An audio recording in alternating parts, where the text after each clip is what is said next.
one of its priorities in order to improve on service delivery, in order to improve on socioeconomic development in the country.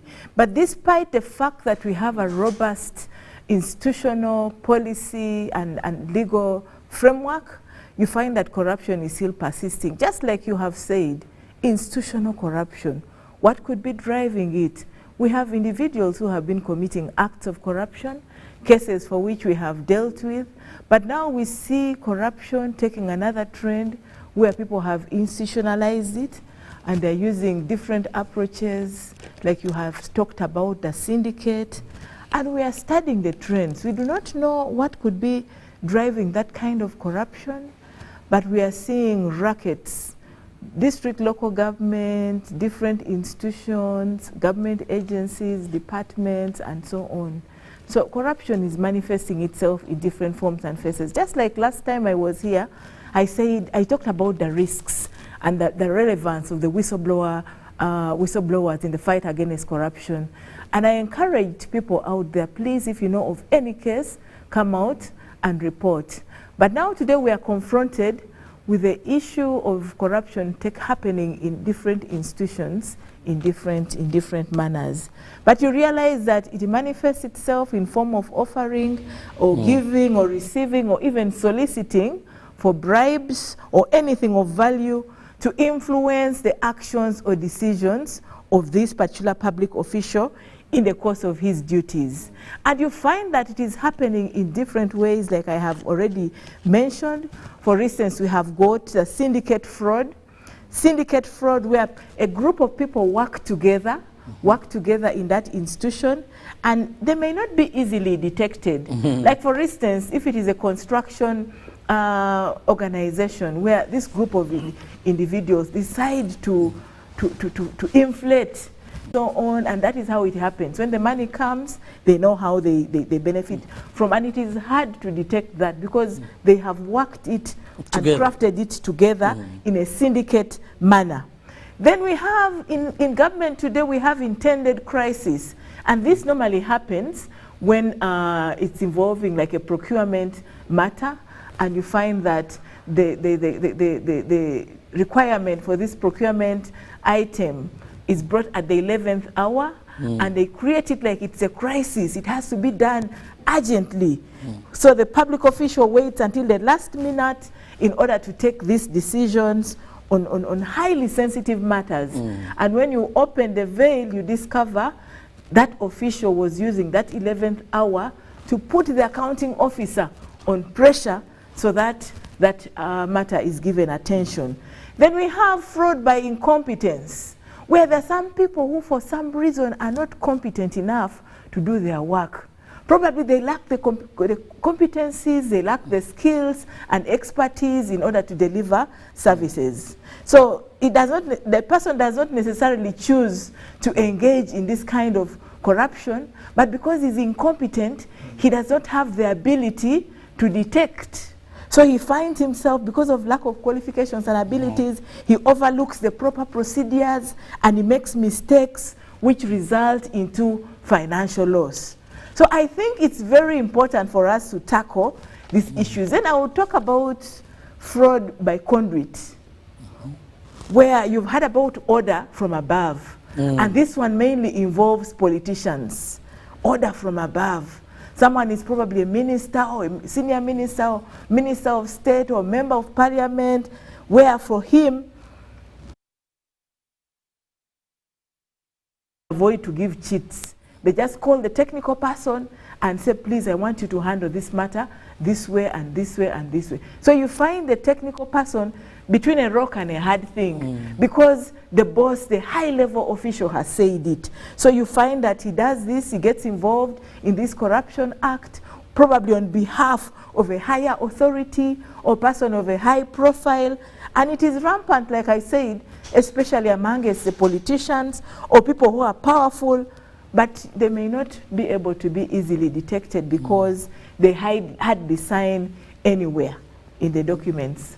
So you find that these are situations where you find the technical person is caught in between, he doesn't know what to do, his boss has coerced him into this, or they're working as a racket, like in the district, where you heard of a case where someone was alleging that it was so-and-so's turn to eat. Money was released for a particular road a number of times, and he said, now this time it is another person's turn to eat that money. And now this affects service delivery. Omuntu wa bulijjo, people are lamenting, people are crying, they're saying government must take action. And that is why we encourage the people to own this war against corruption, to come to us to report so that we are able to quickly detect and fix. This institutional corruption, we normally receive such cases through whistleblowers, where whistleblower comes and reports the matter, and then we end up taking it up and beginning to investigate and bringing the person to book through prosecution and recovery of the proceeds. Yes. Dr. Patricia, one would wonder, what is your mandate and to what extent do you go as far as concluding or holding people accountable? Because we have a number of corruption fighting bodies, but of course, top on the hierarchy is your office. So how far can your office go?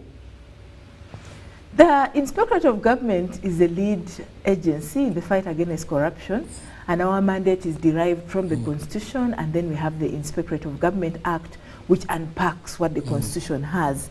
So the Inspectorate of Government basically is that constitutional body with that responsibility to handle cases of corruption, to ensure that there is transparency, accountability, and anti-corruption in government departments, agencies, and ministries.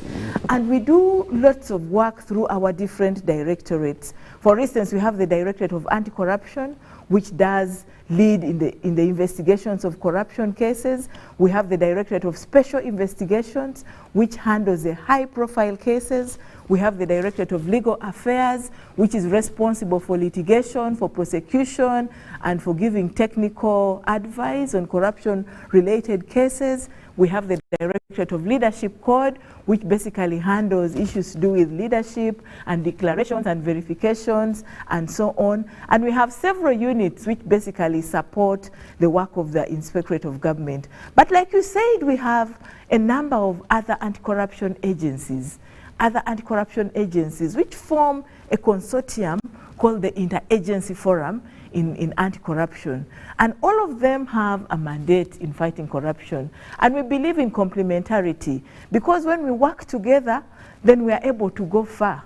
But if you stand alone, you can run fast, but you can't go very, very far. So they complement each other in the work of, it's not duplication, because each agency has got its responsibility. There are some tasks which seem to appear similar, but when we meet, we come up with harmonized positions. So the Interagency Forum usually meets, we discuss some of these high-profile cases, and we know what each agency is handling, especially in investigations and prosecution of high-profile cases, just to avoid the aspect of duplication. But we also do joint investigations. Like you may have heard that the State House Anti-Corruption Unit can work closely with the IG in investigating some cases, and we have done that and registered some successes. So we have different institutions with a robust legal framework put in place by the government of Uganda to fight corruption, but we need to be proactive and think about the new innovative ways of dealing with corruption. That is why you have heard in the Inspectorate of Government, we have decided to begin the anti-corruption brigades. Anti-corruption brigades, we do barazas, we get feedback from the community on how they're receiving services from government of Uganda. And then we also put to task the technical people who are responsible for delivering these services. So when there are issues, we ask them to respond on ad hoc. What is it that you're doing about this issue someone has raised? So if the person is a chief administrative officer, what have you done to address this matter in order to ensure that people enjoy services from government of Uganda? But it's quite a challenging journey, because you realize that some people are complacent and others are resistant. So we try to educate, we try to encourage, we try to disseminate our laws on anti-corruption, we try to to bring people on board, because we want the fight against corruption to be fully owned by the people. Now, Yes. just remind my viewer that you can be able to send me a text message or WhatsApp message on the number that is on your screen, and my guest, the Deputy IGG, will be responding to your concerns.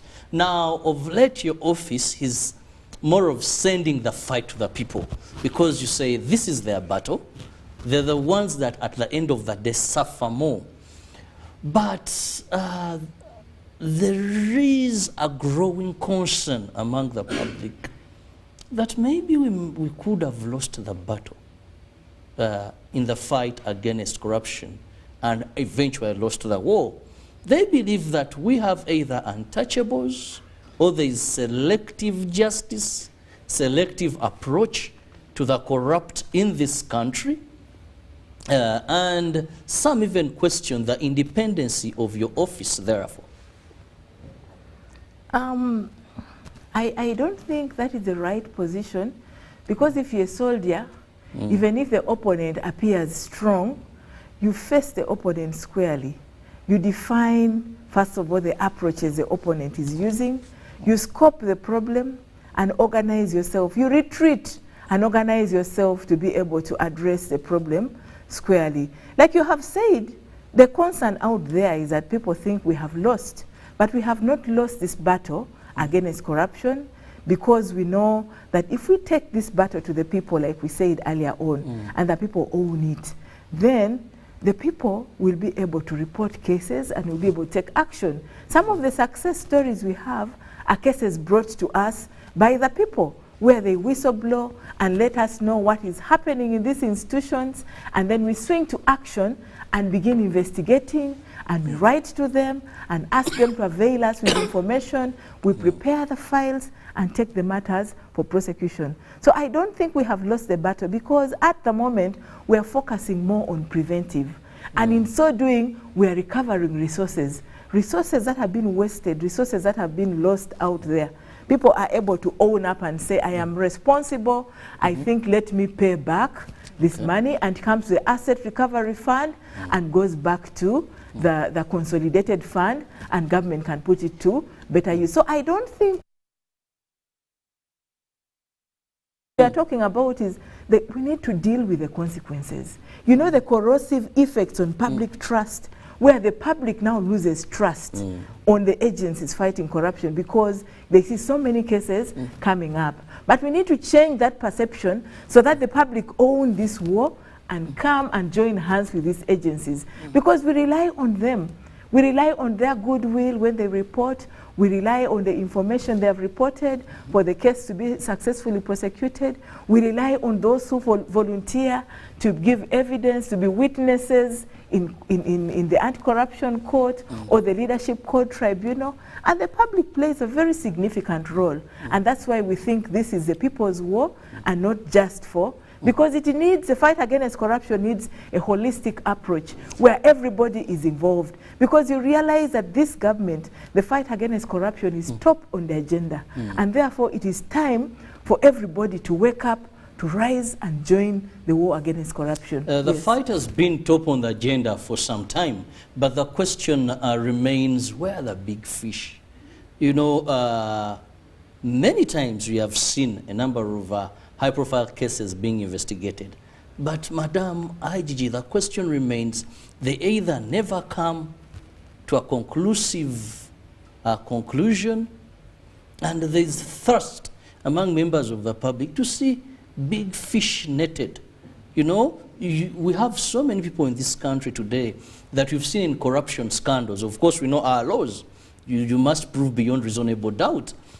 But then we wonder, what is that lacks to prove somewhere, much as we think your office is on the right track, then either you hit a hard rock, things disappear like vapor on his own, unless that particular individual is again nabbed in another corruption scandal, then again it's more like evaporation takes place. So the public is worried. We are fed up of district chief administrative officer. They want to see those that really can make statements once they are arrested.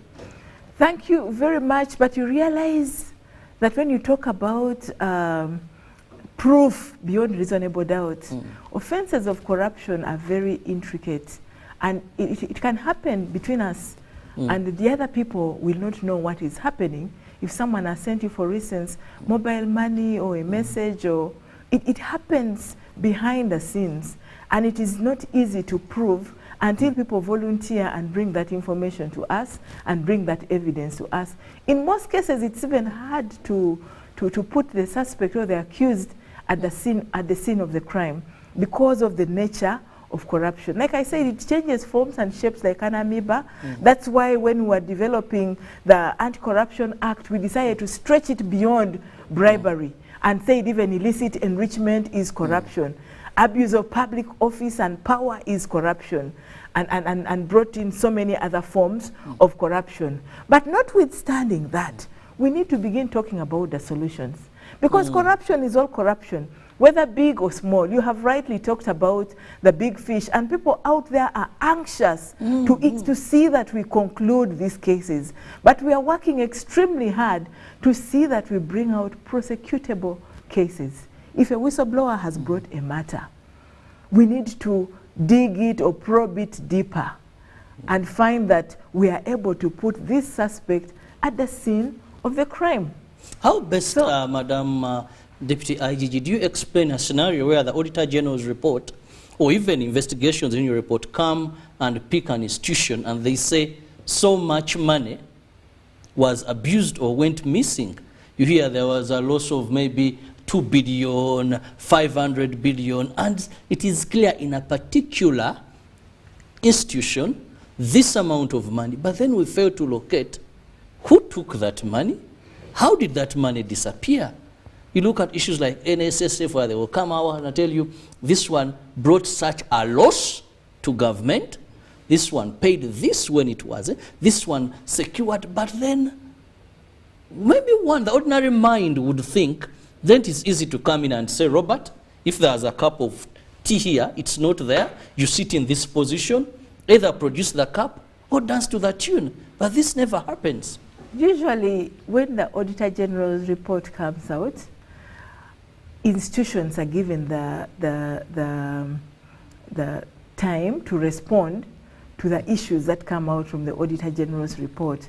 And the Auditor General's report brings in queries, audit queries. Monies, the examples you've given, money is lost or diverted, or so the accounting officers are given the opportunity to respond on how they used that money. But where there is a red flag, then you realize that the Inspectorate of Government will rely heavily on that report of the Auditor General, and we will write to the accounting officer and ask him to explain and give us clarity and specificity on what that money was used for and where it has gone. The public, for them, they will be knowing, oh, money has gone missing. But the accounting officer may probably explain that this money was diverted from this particular activity to this one. There was justification. We wrote to the responsible ministry and got clearance to divert this money and use it for something else. So in most cases, the public will go with the original position. But it is important for us to use forums like this to explain that. But where there is a red flag, like I said, we always speak on that and investigate and get additional information on clarity and get documents from those institutions and prepare our cases for prosecution. Because we have to know the solutions to these problems. And solutions, the problem of corruption is through exposing, first of all, corrupt activities and risks, like you have rightly said, and these corrupt activities normally are exposed by the public or reports from institutions like the Auditor General's Office, which highlights the risks that it is suspected that this money was has not been accounted for properly or was misused or something. Then when we probe deeper, we get clarity and explanation on how such money was used. But in the eyes of the public, the other issue will still remain that this money was stolen by this institution. So it's important for us to keep the public updated, to keep the public appraised, so that we move together and get to appreciate the roles of the different institutions involved in the fight against corruption. So when the public sector is honest and transparent and people are accountable, then the public will basically get to trust the institutions involved. Then also, I think the institutions should avoid these dishonest practices, like what I said earlier on, fraud by collusion, where within the institution, people are colluding.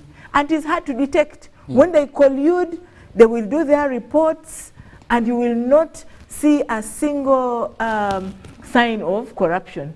Because you will see a genuine report, they inflated the prices, you'll not even be able to detect that the prices at this time were inflated in their bill of quantities. It could be technical corruption, where the example I gave where the engineers, because now me, I'm a lawyer, a lay person, I could not understand the technical work of engineers.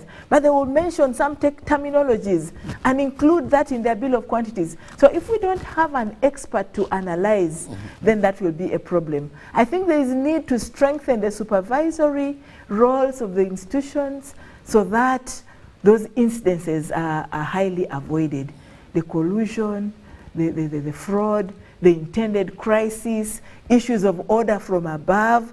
Please, political leaders, let us be responsible leaders and offer responsible leadership so that we can again win the trust of the people we are leading. Because the Constitution is clear. We hold these positions in trust of the people. So we are actually representing the people. If we leave the people out, then we will have lost it. And that's why probably they are saying we have lost. But all measures should be taken to expose and combat and eradicate corruption in our country as it is provided for in the directive principles of state policy. And we believe that when the people join, then we shall be able to do this together. Yes. Let me go to the people. Earlier on, I told you that you can use that number on your screen to send me a WhatsApp message or a text message. And my guest, the Deputy Inspector General of Government, will be answering and responding to them. Now, let me begin reading out a few. There are quite a number. She'll be jotting them down, and then you have them at a go where possible. The new form of corruption in government bodies is in the way they rush to spend money towards the end of the financial year. They renovate verandas at 100 million, build single toilets at 150 million, go for retreats which are in to give to the office. Please, let's keep these messages short. It's my humble request. Some of them are so long. And do not call the line, please. Fu from Karamoja. Good morning, Dr. Well done. Corruption may not be fought well in Uganda because the big people in powerful offices are the ones aiding corruption, and they are left free. Eagle and grabbing, fraudulent recruitment. Right from local government leadership to top. How will the country get rid of this? If auditors go to districts to follow up government funds, but they do not go to the field to find out what the money has done on the road constructions, agriculture performance, education sector. Instead, they just remain in offices aiding forged reports. So how best can we move in that regard? Please, let's keep them short. Good morning. I'm Senyondo Hassan from Chambogo University. My question is, why is it that people found guilty are not charged, rather given more positions in other offices?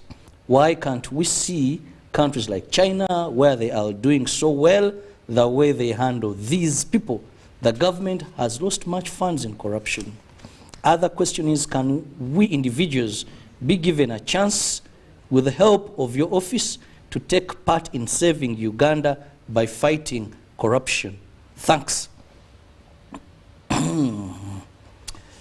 Good morning, UBC TV. Thank you for such a program. This is Elijah from Mbale. My concern is that anti-corruption unit seems not to be doing its work well. For example, in Bududa district and Toro district, I have colleagues in both districts. One paid over 5 million to get a job on government because there was a lot of competition. Another, okay, well, these are stories that you can forward.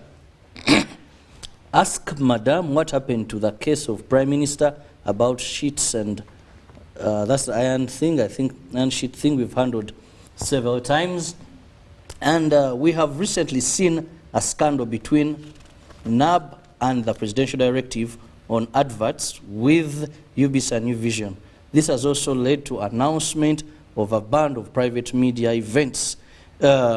Is there something hidden that the number of NABs are being involved in corruption or giving kickbacks to government agencies? That's why they are diverting away from this directive. I believe, Madam, you've been following closely that.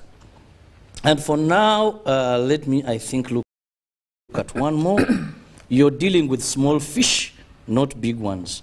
Where did the issue of, okay, he mentions one who was once a permanent secretary in one area and now is a permanent secretary in another.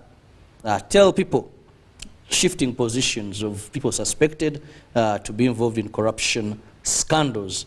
Many times people in positions do not act but just talk, and it ends there. Are you not just doing the talking? And I'll just pick one from our Twitter page.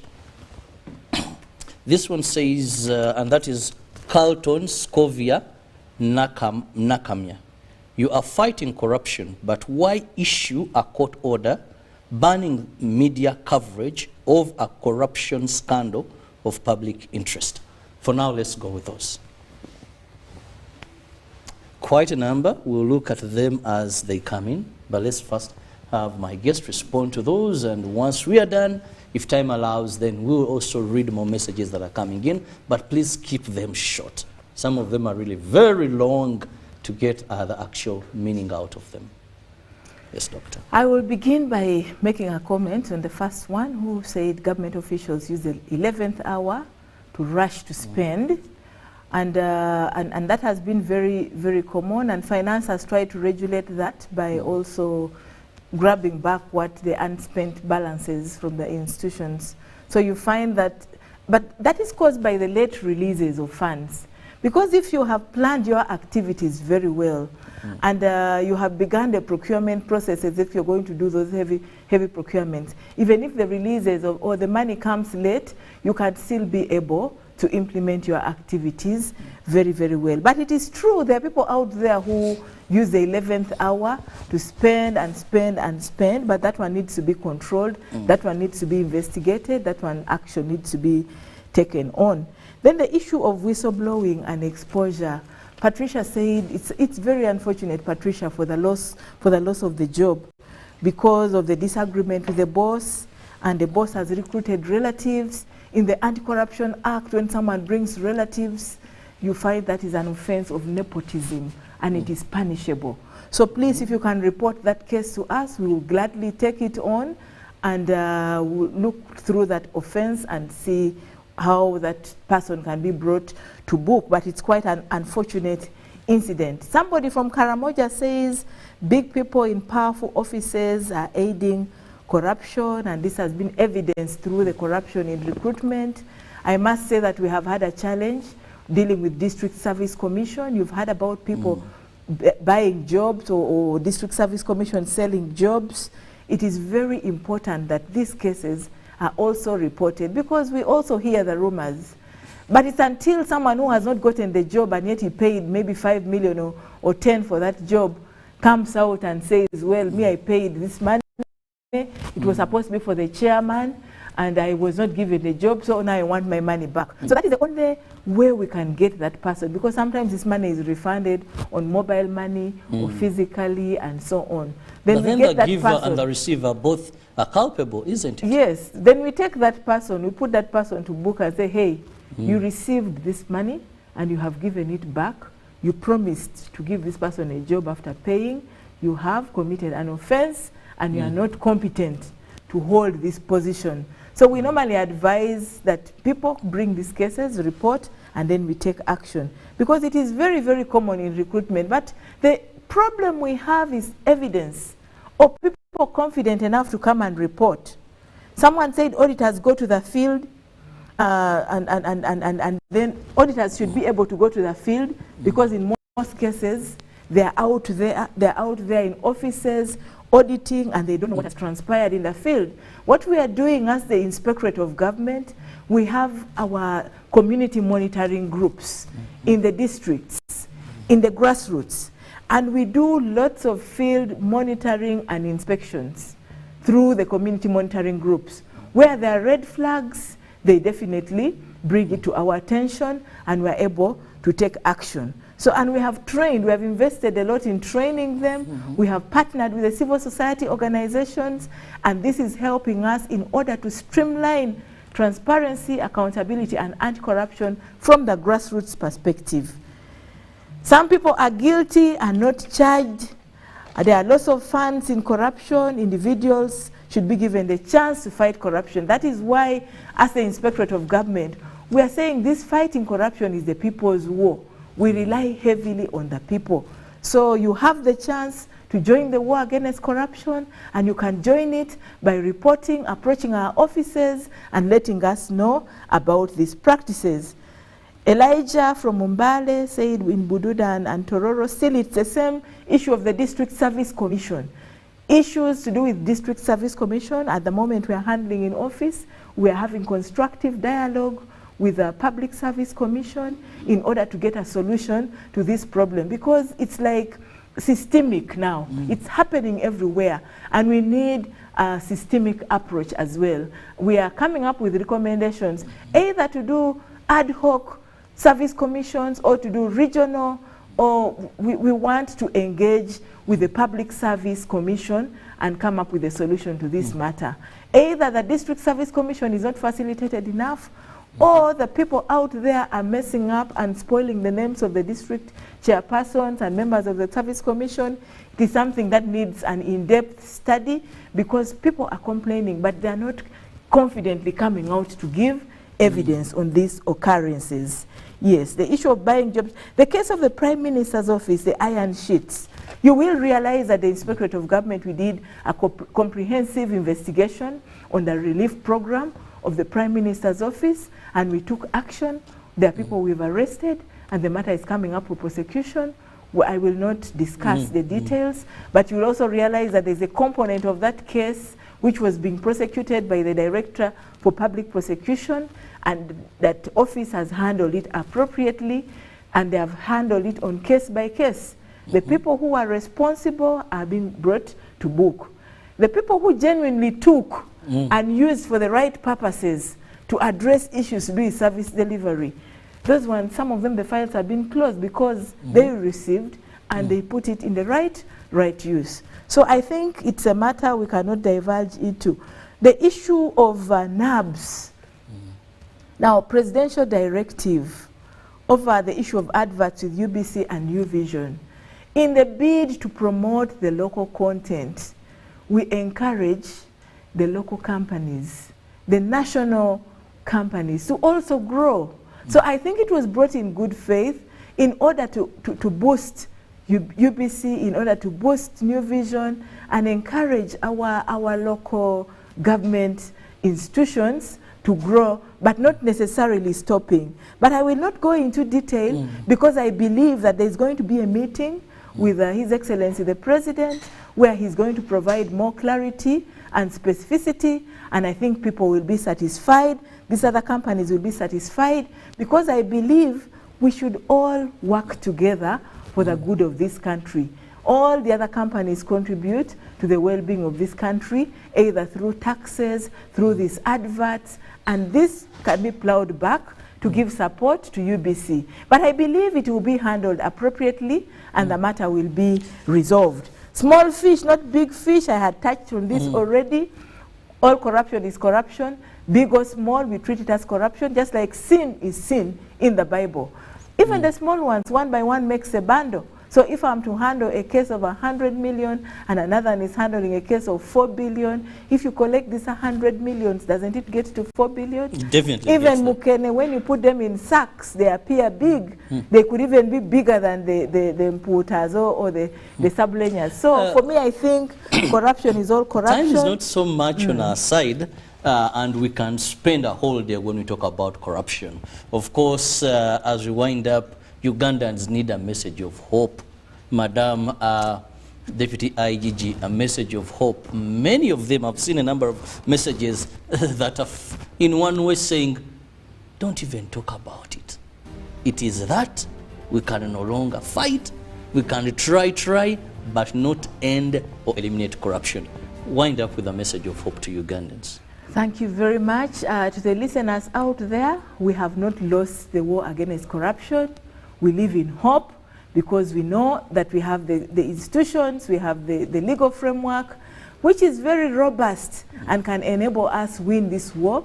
Please join hands so that we take the holistic approach. When you come up and report these cases of corruption, we will be glad to partner with you in this fight against corruption for the betterment of this country. Thank you very much. Well, thank you so much, Madam Deputy IGG, for your time and, of course, for a message of hope. The battle is upon us. We all suffer from corruption. Let's join hands. Not be part of syndicate corruption. The Whistleblowers Act is there. It protects you. Let's cooperate with the Office of the Inspector of Government in the fight against corruption. Ruben is here to take you through sports. See you in the next hour. Good morning.